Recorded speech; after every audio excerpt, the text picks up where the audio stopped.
टॉपिकचं नाव आहे आपलं आजचं चंपारण. चंपारण ठीक आहे. सत्याग्रह पाहून द्यावा 1970 ठीक आहे. आता हा पिरियड जो चालू आहे 1970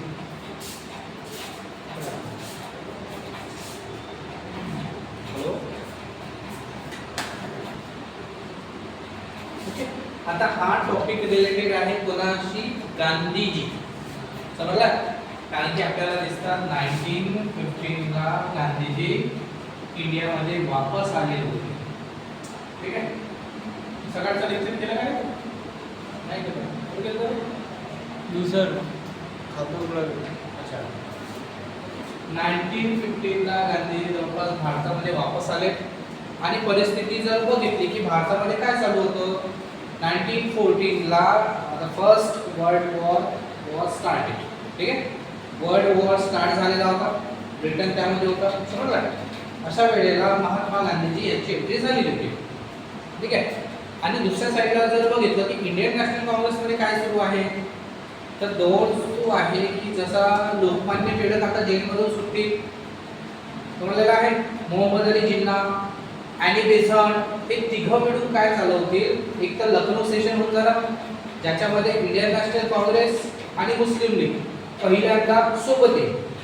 दुसरी गोष्ट म्हणजे होम रूल लीग आणि बेझंट माहिती आहे आयरिश महिला आयर्लंडवरून आलेल्या होत्या त्यांनी आणि लोकमान्य टिळकांनी भारतामध्ये होम रूल लीग चालवलेली होती बघितलं आपण समजलं ना.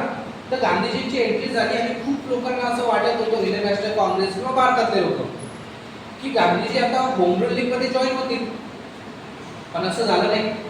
गांधीजी होम रूल लीग मध्ये जॉईन झालेले नाही आहेत. भारतामध्ये जेवढेही आंदोलन झालेले आहेत खिलाफत movement non cooperation movement civil disobedience movement quit India movement सगळ्या आंदोलनामध्ये गांधीजी फ्रंटवर दिसतात तुम्हाला. आणि या आंदोलनामध्ये लोकमान्य टिळक आणि ॲनी बेझंट आपल्याला फ्रंटवर दिसत आहे. तर गांधीजी कसे काय सामील होतील आंदोलनामध्ये ज्या पद्धतीनं आंदोलन करत होते इंडियन नॅशनल काँग्रेस तो वे सुद्धा गांधीजींना आवडत नव्हता. मी माझा वे स्वतः डिसाईड करेल की कशा प्रकारे आंदोलन चालवायचं. ज्या प्रकारे साऊथ आफ्रिकामध्ये गांधीजींनी आंदोलन चालवलेलं होतं सत्य अहिंसा आणि सत्याग्रह या मार्गातून सेम मार्गातून त्यांना भारतामध्ये सुद्धा आंदोलन चालवायचं होतं. पण सत्याग्रह काय असते हे भारतीय लोकांना अजून तरी माहीत नाही आहे. तर त्यांच्या मनामध्ये दिमागामध्ये ते आणून द्यावं लागेल की सत्याग्रह म्हणजे अशा प्रकारची प्रोसेस असते. ते टास्क आहे गांधीजीसाठी बघूया समोर होते की नाही. तर आय थिंक 1920 ला नॉन कॉपरेशन मुवमेंट फेल्युअर गेली ना म्हणजे अजून लोकांना सत्याग्रहाची भाषा समजलेली नव्हती.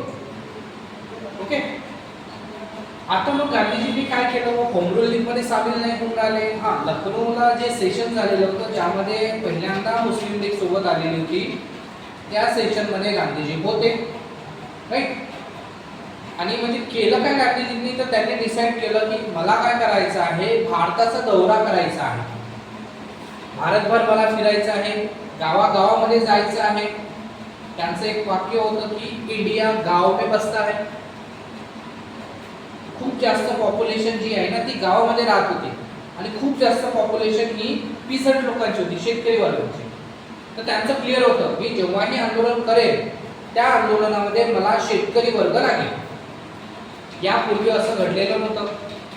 1905 बेंगाल पार्टिशन आपण बघितलं पीसंट लोक सामील झाले नाही खूप मोठ्या प्रमाणात. होम रूल लीग मध्ये सुद्धा नव्हते. पण गांधीजींचं ठरलेलं होतं की नाही माझ्या आंदोलनामध्ये भारतातला सगळ्यात मोठा वर्ग जो शेतकरी वर्ग आहे तो सुद्धा सामील होईल.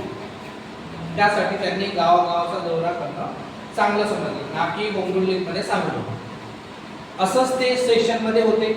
लखनौला जेव्हा सेशन झालेलं होतं लखनौ INC सेशन ठीक आहे.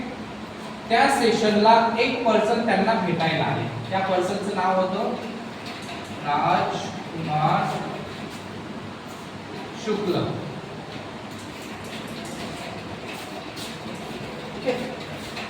आयएनसीचं सेशन लखनौला झालेलं आहे, जिथं पहिल्यांदा आपल्याला मुस्लिम आणि इंडियन नॅशनल काँग्रेस सोबत दिसत आहे.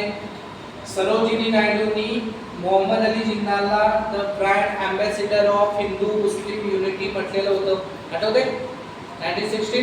तेच सेशन, त्या सेशन मध्ये गांधीजींना भेटायला एक पर्सन आले, त्यांचं नाव होतं राजकुमार शुक्ल आणि कुठून आलेले आहे? कोस बिहार आणि चंपारण. बिहार आणि चंपारण मधून राजकुमार शुक्ल भेटायला आले गांधीजीला आणि त्यांनी आपला प्रॉब्लेम समस्या सांगितली की काय प्रॉब्लेम आहे बरोबर ना. आणि गांधीजींनी म्हटलं की ठीक आहे मी बघतो. त्यांनी रिक्वेस्ट केली, अप्रोच करायला आले होते गांधीजींना की गांधीजी तुम्ही या, कुठे या? चंपारणला. चंपारण कुठे आहे? बिहारला आहे. आणि तिथल्या शेतकऱ्यांना न्याय मिळवून द्या. म्हणजे असा कोणत्या प्रकारचा अन्याय होत होता शेतकऱ्यांवर तो आपल्याला बघावं लागेल. प्रॉब्लेम असा होता, तिथे एक पद्धती चालू होती, एक सिस्टीम होती शेतकऱ्यांसाठी, ठीक आहे. त्या सिस्टीमचं नाव होतं तीन कठिया सिस्टीम. आता किसान आहे, पीझंट आहे, ऑफकोर्स प्रॉब्लेम शेती रिलेटेडच असणार. तीन कठिया सिस्टीम, याला जर आपण थोडं डिवाइड केलं, तीन, ठीक आहे, आणि प्लस कट्टा, ओके, अशा प्रकारे आहे. तीन तर माहिती आपल्याला, कट्टा म्हणजे काय होते की जवळपास एक बिगा म्हणजे 20 कट्टा. कशाशी रिलेटेड आहे? जमिनीशी आहे, लँड, बरोबर ना. याला म्हटलं जाते तीन कठिया सिस्टीम, राईट. म्हणजे काय होणार आहे की 3/20 भागावर तुम्हाला काय करावं लागेल? Indigo cultivation.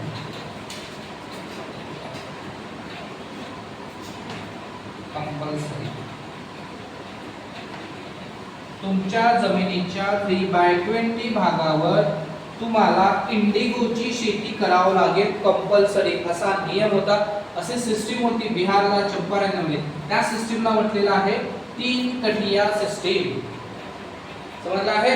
हा प्रॉब्लेम घेऊन राजकुमार शुक्ल गांधीजींना भेटायला आलेले होते. कोणता प्रॉब्लेम होता? तीन कठिया सिस्टीम. आणि इथं काय करायचं आहे? एवढ्या भागावर तुम्हाला इंडिगोची शेती करायची आहे. समजलं आहे. काय समजलं? शेती करायची आहे, सिस्टीम समजली असेल. अब इंडिगो म्हणजे काय हे तर समजायला पाहिजे ना. हे हा इंडिगो म्हणजे काय होते? Indigo paint. Indigo paint. अजून जोरात बोलून ऐकायला नाही आलं मला. काय होतं याला? काय कशाला दिली नागपूरला? ते डॉक्युमेंट्सचं काम. डॉक्युमेंट्स. मला वाटलं काही ट्रायलच होती का? ते ॲडमिशन होतं. 12th ची. कॉलेजमध्ये गेले. अच्छा अच्छा. मग आता 12th ला गेली तू? कुठे गेली ऍडमिशन? इकडेच केलं. आपल्याकडे गेली? कुठे? गोल्डन किड्स मध्ये. किती फी भरली? अच्छा, म्हणजे कमी आहे ना? सांग मला, 94 निघा आहे का?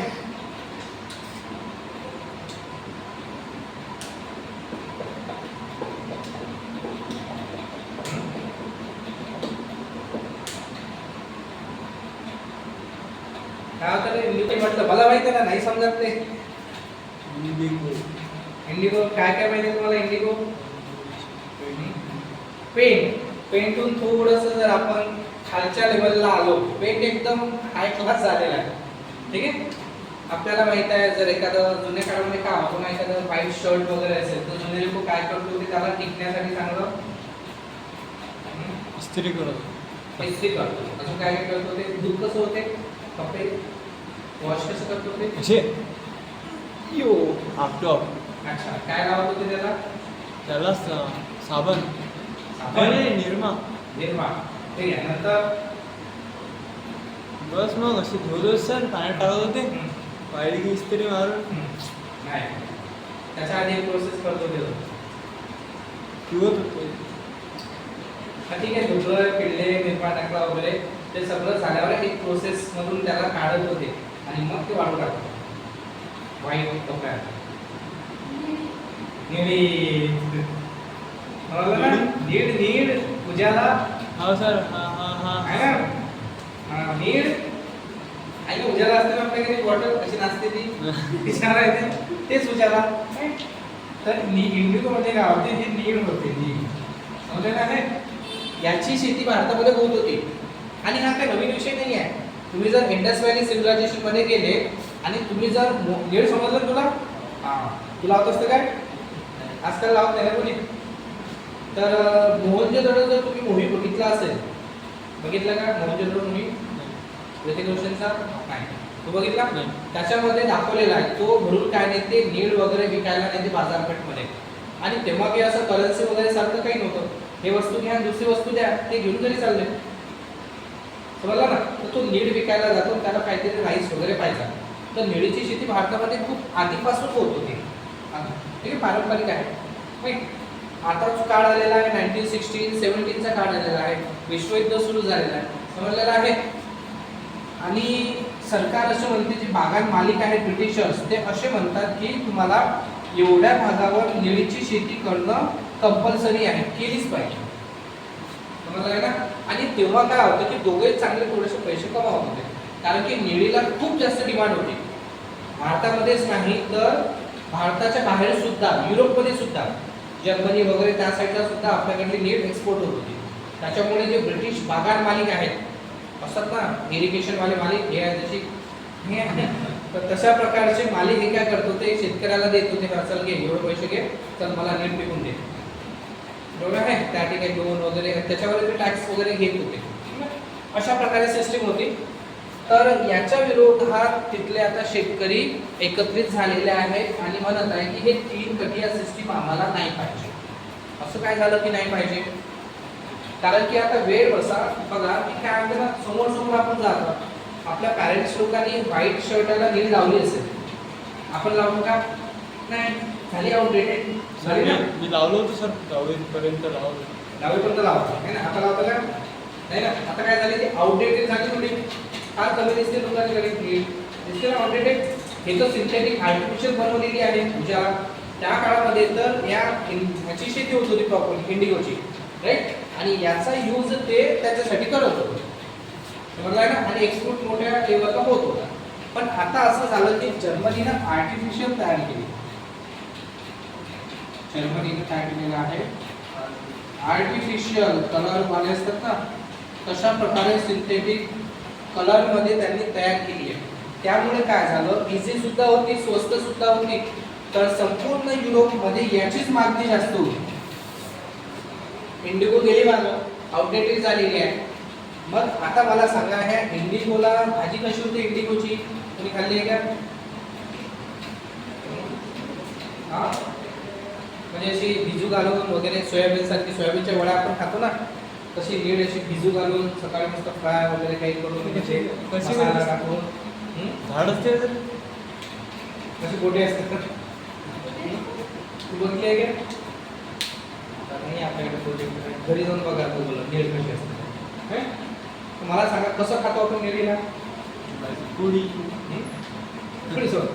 निळीला आपण खाऊ नाही शकत कापसाला खातो का आपण नाही हा तशा प्रकारचा एक ड्रॉबॅक्स आहे ओके आता काय होतं याची मागणी कमी झाली आंतरराष्ट्रीय बाजारपेठेवर कारण की दुसरा कंपॅरिझनला दुसरा प्रॉडक्ट तयार झालेला आहे सगळीकडे याचीच डिमांड आहे त्याच्यामुळे याचं एक्सपोर्ट कमी झालं घरी बसलेली आहे नीड काय करणार किसान लोक शेतकरी लोक रोज बनवणार सकाळ दुपार संध्याकाळ खाल्ले नाही ना ते काय गहू ज्वारी चना वगैरे बाजरा आहे का ते खायला नाही आहे पण खाऊ नाही शकत त्याच्यामुळे ते तशीच्या तशीच पडली इथे जर कंपल्सरी केलं असतं की नाही एवढ्या भागावर तुम्हाला गव्हाची शेती करायची आहे चना करायचा आहे तर नाही एक्सपोर्ट झाला तरी घरात राहिला तरी वेस्ट जाणार नाही आपण खाऊ शकतो तो खाऊ शकतो ना नीट नाही खाऊ शकत ना हा प्रॉब्लेम आहे तर शेतकऱ्यांनी म्हटलं यार हे सिस्टम आउटडेटेड झाली ना तुम्हाला का समजत नाही आहे आम्हाला जबरदस्ती का करत आहे तुम्ही हे शेती करण्यासाठी याच्या विरोधात त्यांनी आवाज उठवला त्यांचा नेता होता राजकुमार शुक्ल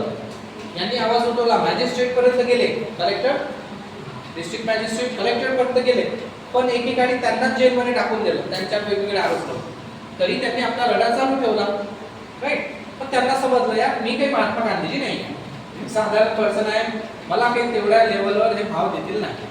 ठीक आहे, म्हणून ते आपली समस्या घेऊन कोणाकडे गेले, गांधीजींकडे गेले आणि त्यांना समस्या सांगितली की शेतकरी वर्ग फार परेशान आहे, आमच्यासोबत जबरदस्ती करत आहे की एवढ्या भागावर निळीचं उत्पादन केलंच पाहिजे, आमच्याकडे नीट पडून आहे, काय करू आम्ही, त्यांचं सिस्टीम आउटडेटेड झालेली आहे. दुसरं ऑप्शन आलेलं आहे जर्मनी, आम्ही स्वतः जर्मनीची ईंक वापरतो नीट बनवून ना, आम्ही इंडिगो कशाला बघू, अशा प्रकारचं एक समस्या आहे. समजलेला आहे. अशीच समस्या काही वर्षापूर्वी बंगालला चालू झाली होती, बंगालला. ठीक आहे, कारण की पारंपरिक शेती आहे, इंडिगो म्हणजे सगळीकडे चालत होती. तिथल्या शेतकऱ्यांनी विरोध केला, त्यांना न्याय मिळाला, ठीक आहे बा नका पिकू इंडिगो. पण चंपारण्यामध्ये ती सिस्टीम कंटिन्यू होतीच.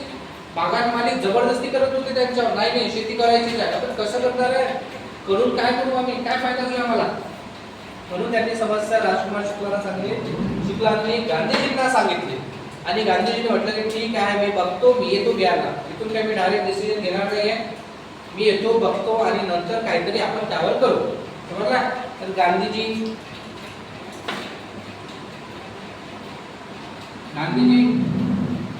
त्यानंतर आपले राजेंद्र प्रसाद,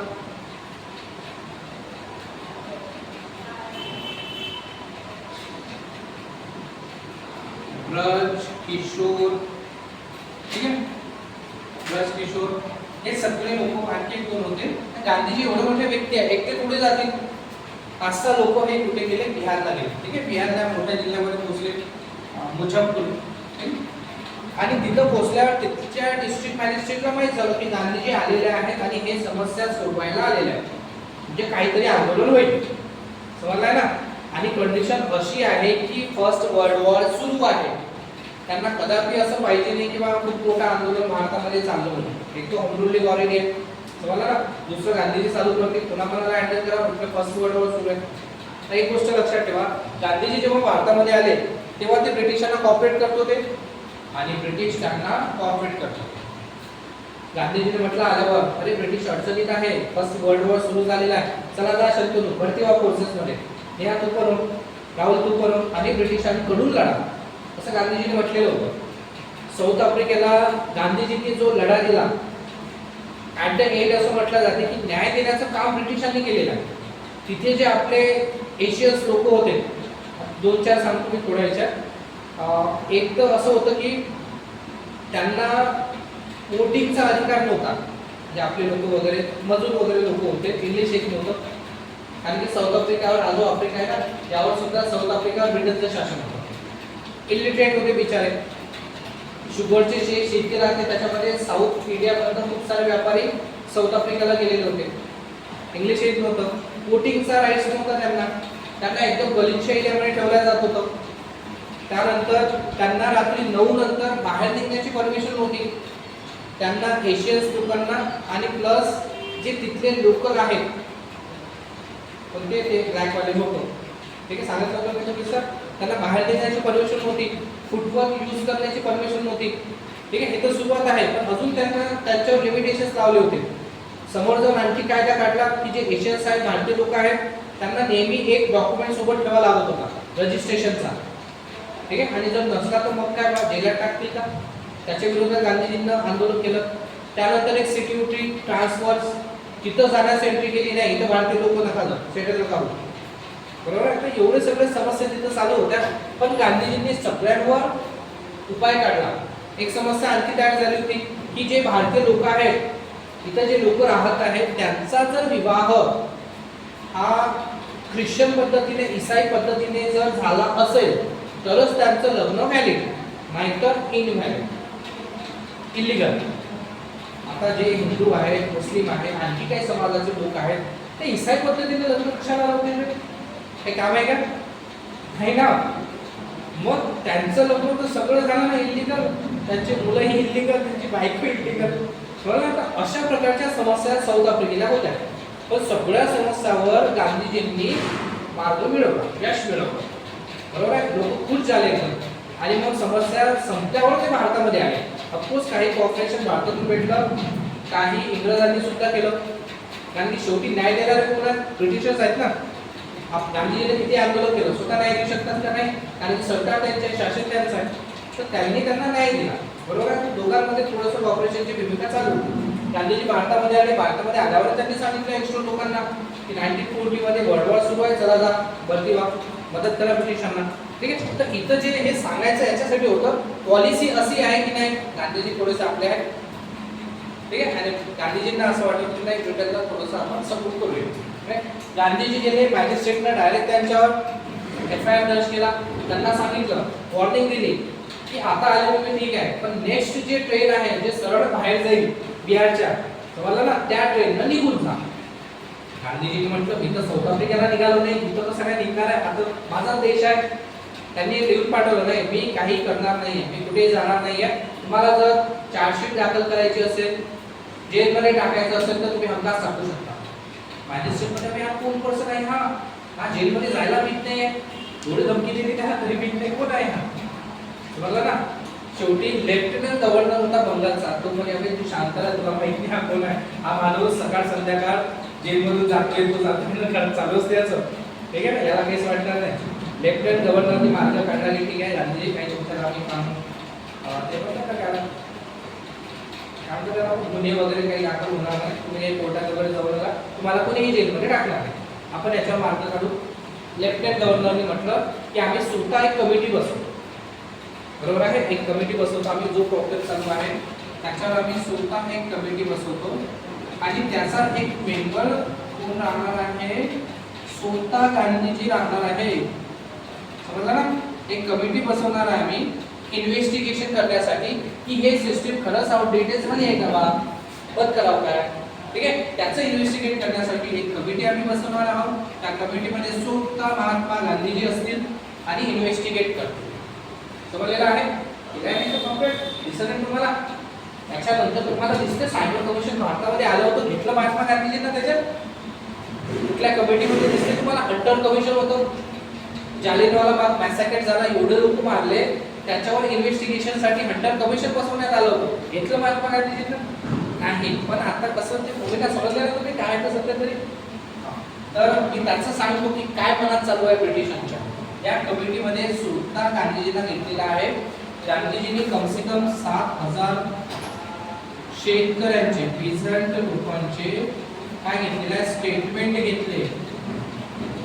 ठीक आहे ना, स्टेटमेंट घेतले, एक रिपोर्ट बनवला, बरोबर. आणि तो रिपोर्ट कमिटीला सादर केला की बघा हे 3 कटिया सिस्टीम आउटडेटेड झालेली आहे. मी एवढं त्याच्यामध्ये बघितलेलं आहे, रिसर्च केलेले आहे.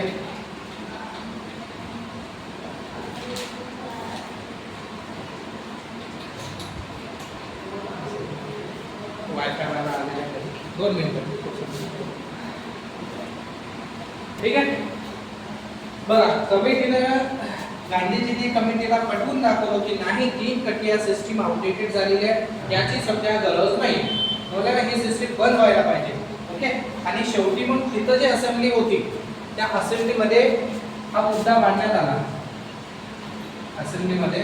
ठीक आहे, हे बिल लावण्यात आलं की नाही यार हे खतम व्हायला पाहिजे. आणि शेवटी त्यांनी मंजूर केली, GR काढला आणि सांगितलं की नाही आम्ही 3 कटिया सिस्टीम आता बंद करत आहोत, समजलं ना. कारण या सिस्टीम मध्ये आता फायदा नाही आहे, ड्रॉबॅक्स आहे, कोणाचाही फायदा होत नाही आहे, समजलं ना.